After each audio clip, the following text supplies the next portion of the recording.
আসসালামু আলাইকুম guys, welcome back to another video. তো আজকের ভিডিওতে থাকছে আমি মাওয়া যাচ্ছিলাম রাত 1টার দিকে। তো রাতে হঠাৎ করে প্ল্যান করলাম যে মাওয়া যাব। তো মাওয়ার ইলিশ খাবো, রাতের ইলিশের মজাই নাকি আলাদা, তো সেটা খেতে যাচ্ছিলাম আমরা। তো আমরা দুইটা বাইক যাচ্ছিলাম, তারপর দেখতে থাকুন কী হয়। এই তো আমরা চলে আসলাম মাওয়া সুপারস্টার হোটেলে, কারণ অনেক ক্ষুধা লেগেছিল, তাই আর দেরি না করে সরাসরি হোটেলে চলে যাই এবং মাছের দামাদামিতে ব্যস্ত হয়ে পড়ি। তো দুইটা মাছ আমরা লাস্টে দামাদামি করে পাই। তারপর এই মামাটি আমাদের মাছগুলো প্রসেসিং শেষ করে ভাজছিল, তো এটা দেখতেছিলাম, আর বাকিরা ভিতরে বসেছিল। আসলে অনেক মন খারাপ ছিল, তাই ভাবলাম বাইরে থেকে ঘুরে আসা যাক। তো আমার আবার রাত অনেক পছন্দ, তাই এই যে রাতে বের হয়ে আসছি মাওয়াতে ইলিশ খেতে। রাতের ইলিশের মজাই নাকি আলাদা, তাই খেতে চলে আসলাম। তারপর আর কি দেখতে থাকুন কি করি। এরপর দেখতেছিলাম কিভাবে মাছের লেজের ভর্তা তৈরি করা হয়, তো তাদের প্রসেসিংটা দেখলাম। তারপর এই যে আমাদের খাবার চলে আসলো। তো সবাই মোটামুটি খাওয়া স্টার্ট করে দিয়েছে, কিন্তু আমার ছবি তোলার কারণে দেরি হয়ে যায় খেতে খেতে।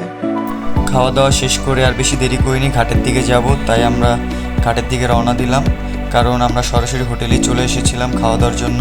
মাওয়া রোডের অনেক ভিডিও ছিল, কিন্তু কিছু কারণে আমার ভিডিওগুলো ডিলিট হয়ে যায়। এই তো আমরা ঘাটে চলে আসলাম।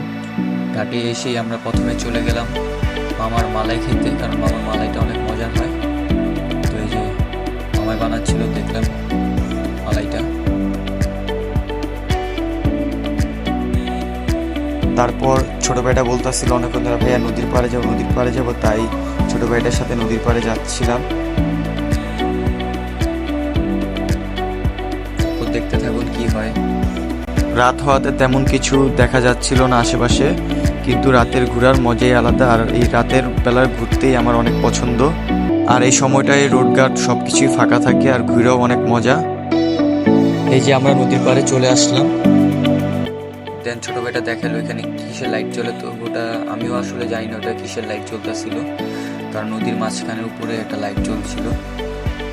তো এই তো আর কি। তারপর দেন আমরা আবার এসে পড়ি ঘাটের এখানে, মানে যেখানে রেস্টুরেন্টগুলো থাকে। তো এখান থেকে আবার আমরা রওনা হই বাসার পথে, কারণ বাসা চলে আসবো।